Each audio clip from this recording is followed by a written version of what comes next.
Ang bahaging ito ay hatid sa inyo ng Smart Sports. Mabuhay teammates, ito ang Basketball Universe at ako si Bill Velasco. For the future, you've been around for a while. Where do you see yourself? Do you want to be a head coach somewhere? Where do you see yourself in the next few years? Well, again, to be completely 100 honest with you, I don't know if I ever want a head coach. I love to assistant coach. I love to train. But head coaching, I mean, maybe. Right now, I'm just saying that because of I have my mindset is always usually on training. Okay. So that's kind of like that's my love is the training of the game. I love to be on a team to help out, see situations. Ang bahaging ito ay hatid sa inyo ng Nickel Asia Corporation. Si Rob Wainwright ay unang nakilala bilang PhilAm Reinforcement ng Cebuana Cebu Gems sa Metropolitan Basketball Association. Pagkatapos noon siya ay naging champion na sa ASEAN Basketball League at sa PBA. Pero ngayon, tuwang-tuwa siya sa buhay niya bilang isang assistant coach sa Nueva Ecija. What happened to the Nueva Ecija Rice Vanguards? You're playing so well, very, very few instances of losses, and then what happened? Actually, it's pretty simple. Pangasinan came out with a lot of energy, and the 3 games we really never matched it. You know that saying that hard work beats talent when talent doesn't work hard. Yes. We for whatever reason we just didn't come out with the same fire they did, and they, and ultimately they beat us. I mean, the 2 games we lost, we easily could have won. We were never able to put offensive possessions together. Our defensive scheme, we didn't carry out the way we were supposed to. Again, they just had more energy, and ultimately they wanted it more than us. I hate to say that, but that's the simplicity of it. All right. Was it a case of fatigue, or the team was looking past Pangasinan? No, I don't want to say we were looking past Pangasinan. Again, it was just an energy thing. All right. We've kind of to put out the situation. We kind of had that the whole season. We were up and down. I don't know. I can't really explain why we didn't have we couldn't match their energy. We just couldn't. So, ultimately they beat us. And hats off to them. They came out with a good game plan. They executed well. The guys that needed to stepped up, and they had a great series. And they beat San Juan first game. So still playing well. Yeah. All right. Now, what are the plans for Nueva Ecija for the off season? Well, right now we're just, since it's newly on break, and I don't think the next season starts until like March. Right now, I think it's just on vacation. So I don't know. We'll see what management wants to do. What direction they want to take. You never know. This is a basketball business. They may want to go to a different direction. We don't really know right now, so we'll just kind of wait and see. I know as far as the coaching staff, because we're usually together anyway, we'll get try to get our package together that we may want to get together moving forward, and just keep learning, keep growing as a coaching staff. And as a team, or as you say, no loss is a bad thing. You learn from it, and I think we've definitely learned from this past whole season. We've learned a lot about ourselves, about our style, about certain players. So we'll just keep moving forward. Yeah, we haven't talked in a very long time. I've been meaning to ask you, how much does MPBL remind you of the NBA? Oh, yeah, you know what? We have this conversation a lot. It's a lot like the NBA. The traveling and the provincial teams, it's a lot like the NBA. But for me, I don't know, maybe it's my first taste of Philippines basketball. NBA will always be like my favorite league.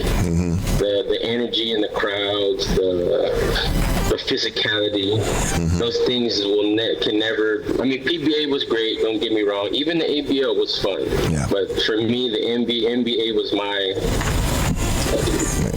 most favorite league that I played in. Yeah, and you played for a heck of a team in Cebu. Oh yeah. Yeah. Oh yeah. So that was again another favorite town. Fortunately, not a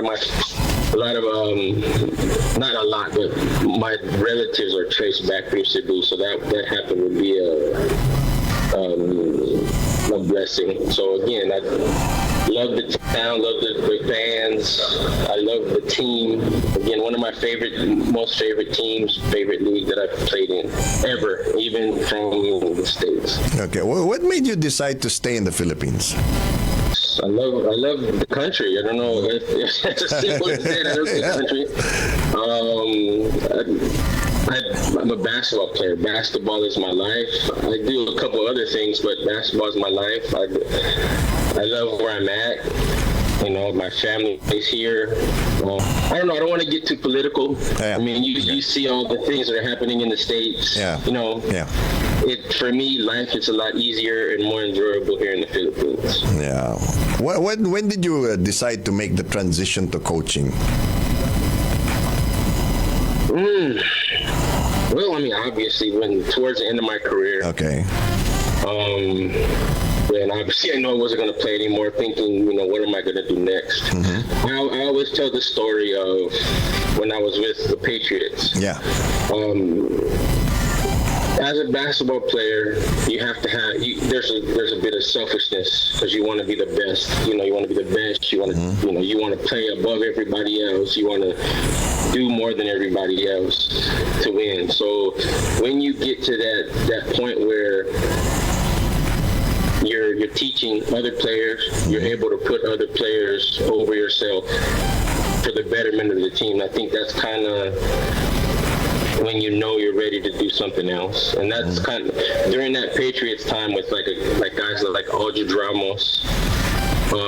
We were always roommates on the Patriots. We had, good conversations, giving him little tips that I could help him out with, or things that I've learned, and then to watch them succeed and still, as a player, if somebody plays over you, there's a little bit of that envy sometimes, but when you get to that point that somebody plays over you or you help people to succeed and you still get happiness, I think that's that coaching part. When I started to feel that, that's when it's kind of like, maybe I can, do this coaching thing. So, so then I tried, and then here I am today.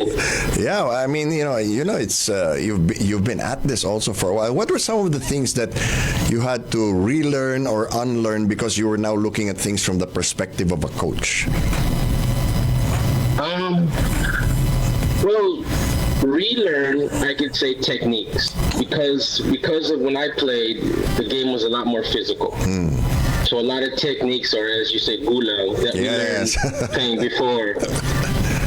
Okay. Then you have to change it up. So you got to, the hand check thing, the body check, how much you can grab, how much you can not, things like that. You have to relearn. But a lot of the things like I train, because when I train a team, I also train people outside of basketball teams.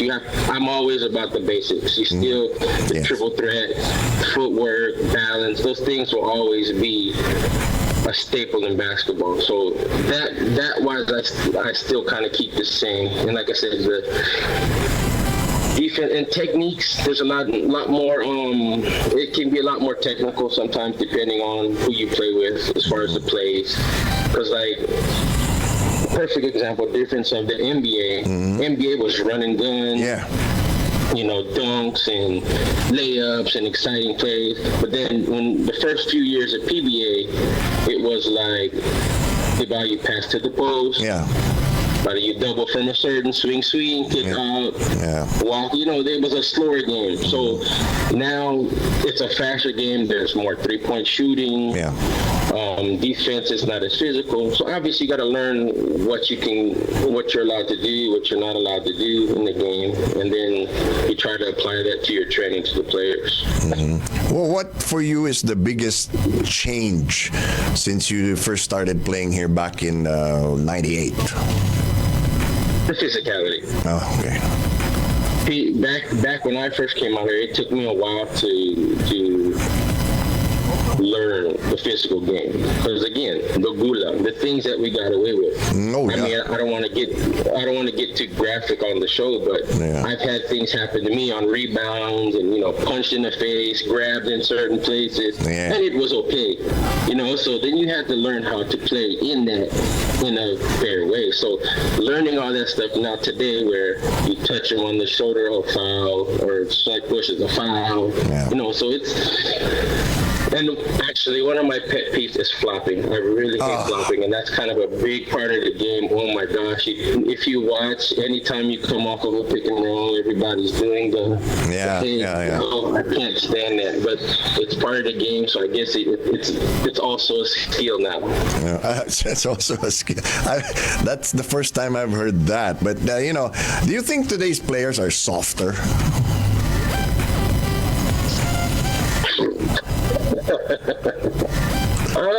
From one old guy to another. Well, if we're talking old, I'm gonna have to say, yeah, I think I won't say they're softer. I just don't think their game is how do you say, short around physicality. Because before, like when we learned post move, it was strong. You have to be strong. When you rip through, you go to the basket, you have to be strong. Now it's just if you can get there, get touched, fake a flop, or fall over, you'll get a foul. So I think in that people, again, it's a skill now. Flopping is a skill. As much as you don't want to say it, as much as I don't like it, it's a skill. And I know a lot of people who do it well and get a lot of foul calls. Okay. So in that sense, I feel like it's soft. Because before, you couldn't flop. Yeah. If you flop, you were a target because they were going to go at you. You had to take it on the chin and stand up and be ready to make ball weight. But now, it's different. So I don't want to say the player, per person they're softer, but I think the way the game is played is softer. What about all the outside shooting? I mean, you played on a team that had a lot of good outside shooters. You had Don Ontiveros, Mike Manigo, Stephen Padilla. Is there too much outside shooting now in basketball? Again, perspective. I don't want to say there's too much, but I believe that it shouldn't be the first option. Oh. If it's open, it's open. Because now a lot of teams calm down and their first option is to shoot the three. Yeah. For me, it's a good, like you say, live and die by the gun. So sometimes you're shooting, you're hitting, you're winning. Yeah. Good. Something you're missing, you bear yourself. So I really feel like it shouldn't be as high priority on some players' list. Because even the 5 is coming down now. Yeah. Right away, shooting a 3. Everybody's shooting 3. It's part of basketball, and I like it. I shot the 3, but I don't think it should be the main weapon. Not everybody's Steph Curry. Yeah, exactly. What about you personally? Why are you still fulfilled by being involved in basketball? What's the thrill? Well, like I said earlier, right now the thrill that I get from basketball is training, teaching kids, teaching other players, things I've learned, things that could help, things that I see to help, and getting the joy of watching other players succeed that you've helped is the joy I get from basketball. Basketball is my life. I don't know what else I could do. I mean, the family has a business and everything, but basketball will always be my main love, my main passion. Yeah. Speaking of your family, I understand that your daughter Naomi is now getting into pageantry. How does that make you feel? Yes. It's what she wants to do. So okay. I support her. It's a how do you say? It's a wholesome thing. It's nothing outside of the thing, and it's something that she wants to do. So I definitely support her all the way. You're gonna be a bodyguard dad?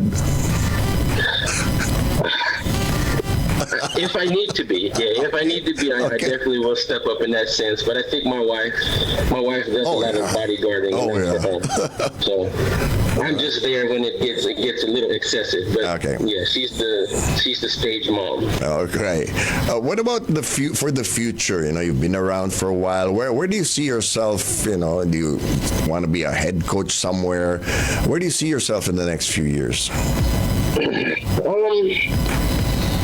But again, to be completely 100 honest with you, I don't know if I ever want a head coach. I love to assistant coach. I love to train. But head coaching, I mean, maybe right now I'm just saying that because of I have my mindset is always usually on training. So that's kind of like, that's my love, is the training of the game. I love to be on a team to help out, see situations. But if it's not basketball, again, the family has a business. I may, fall into that eventually if once the basketball opportunities dry up. But right now, like I said, I'm happy doing the coaching thing. I'm happy doing the training thing, and hopefully that goes on as long as I possibly do. I'm 51 already, so fortunately I'm still walking straight. I'm still able to move around. So as long as I can Tell me about it. Be able to do something with basketball. All right. Well, thanks so much for your time, Rob. It's great to catch up with you. Let's talk again soon. Thank you. At yan ang Basketball Universe para sa araw na ito. Abangan kami tuwing Lunes, Miyerkules at Biyernes sa YouTube at Facebook. Kaya like, share, subscribe at follow na rin. Nais naming pasalamatan ng aming mga sponsor, Smart Sports, Nickel Asia Corporation. Laging tandaan, saan man kayo at ano man ang ginagawa ninyo, magkakampi tayo. Ako si Bill Velasco at ito ang Basketball Universe.